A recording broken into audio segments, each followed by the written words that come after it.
east of Suez, where the best is like the worst, a crowded continent swarms with people, with palaces and poverty, with fear of life and faith in the hereafter. A sublime faith of fanatics who hold a river, the mighty Ganges.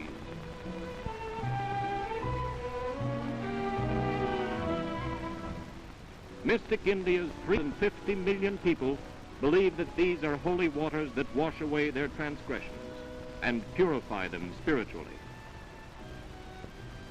Pilgrims from all parts of the nation make their way periodically to the holy city of Benares with its Hindu temples and ancient ghats which line the river's banks and look down upon the devout.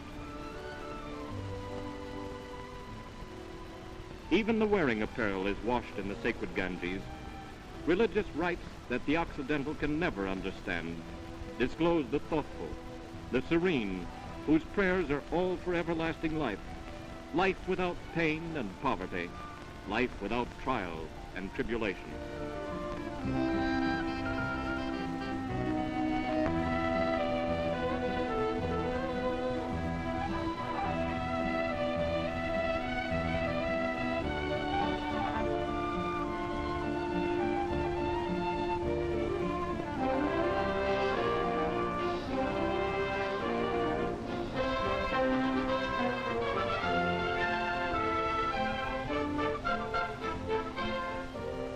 Delhi, India's capital city, the citadel in centuries past of many a Maharaja, scene of strife during the Indian Mutiny, of gorgeous pageantry under the British rule. Delhi is typical of India with its swarming people and animals, particularly the ever-present cow. The Hindu religion teaches that every soul eventually passes through the entire animal kingdom, and the cow is regarded as sacred because the devout believe it is a form of life which more fortunate ancestors have attained. Even in the busy bazaars, these useless animals are allowed to roam at will without molestation.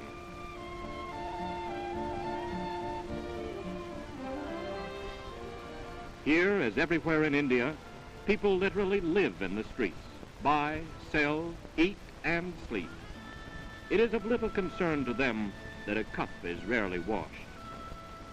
Pesky, bothersome flies are in abundance, contaminating and consuming all exposed foods. But who cares? Nobody tries to keep the sidewalks or streets clean.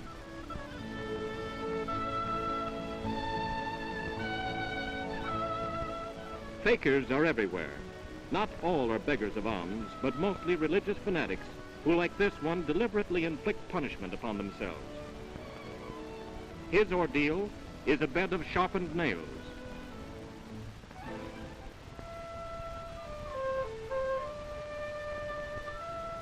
This fakir hopes to attract an audience liberal with coins, as the thin, weird notes of his pipe are supposed to lull the deadly cobra into a state of hypnosis.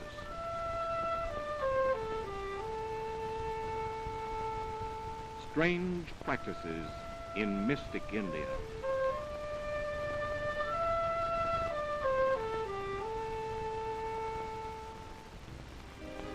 Here, outside Puri, again is proved the claim that India is people. People more than land, more than cities, buildings, or mountains. Multitudes who are part of a system of caste that regards millions as untouchables. It is the untouchables who throng the streets for the accession of the Juggernaut, Lord of the world in Hindu belief, the God of the people in whose presence all classes are equal. The hands of frenzied pilgrims, all eager to gain the great God's favor, rush to the job of helping adorn the massive monument, to crown it with the wheel and flag of Vishnu.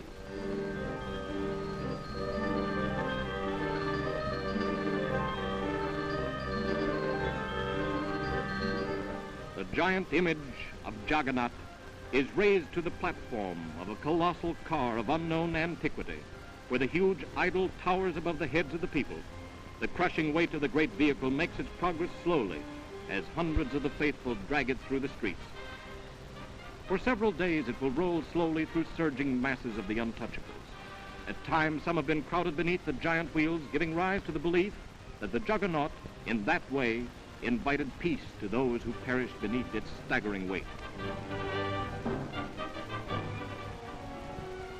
But all that is Indian is not people, poverty, and superstition. This beautiful palace of the Maharaja of Baroda is a symbol of another and a vastly different India. It is the home of the enlightened ruler of an Indian province of 3 million subjects, chief executive of the most progressive and most industrialized domain of India, and one of the richest men in the world. The park within the palace grounds is a beauty spot of tropical foliage and massive fountains. India is not all filth and poverty. It, too, has beauty. Slender girls in the palace grounds rehearse a traditional dance that has come down through the ages.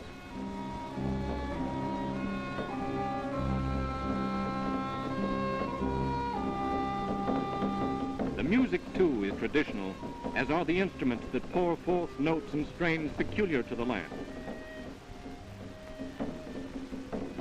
Every little gesture is symbolic. A gold-encrusted carriage, followed by a guard of soldiers and servants, contrasts the plain and lowly life of the multitude. But it is the people themselves who demand this splendor for their rulers.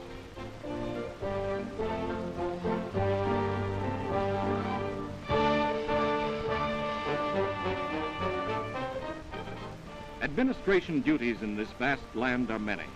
Service to the people stamps a Maharaja with a term of greatness. Much has been done by those rulers who have risen above the system of Indian caste and have brought the standards of India's government into harmony with the world at large.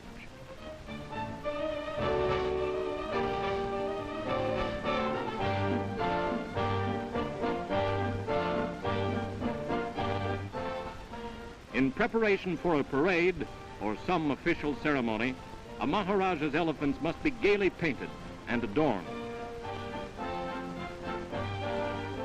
Note particularly the artistry that went into the designing of a tiger around the trunk and eye of this old fellow. When he winks, it is hard to believe that you are really looking at an elephant. Rupkali is the favorite. His head bears another clever adornment, the image of an elephant. But what's this? A smoke? Well, why not if he enjoys it? After all, he is the favorite. Indian elephants can be trained to do anything their huge forms will permit.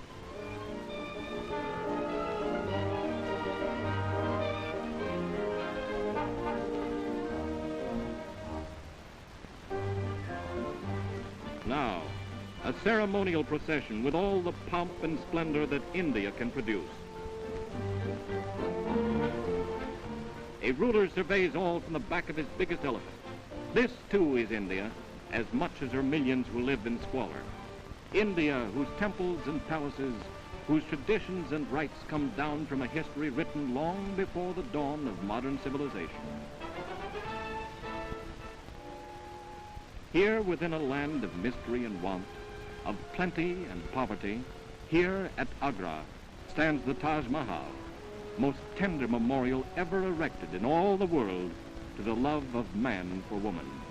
Completed in the year 1650 by the Emperor Shah Jahan in memory of his favorite wife, the Sultana Mumtaz Mahal, it is of pure white marble on a vast marble terrace with its majestic dome reflected in the quiet pool between dark cypress trees.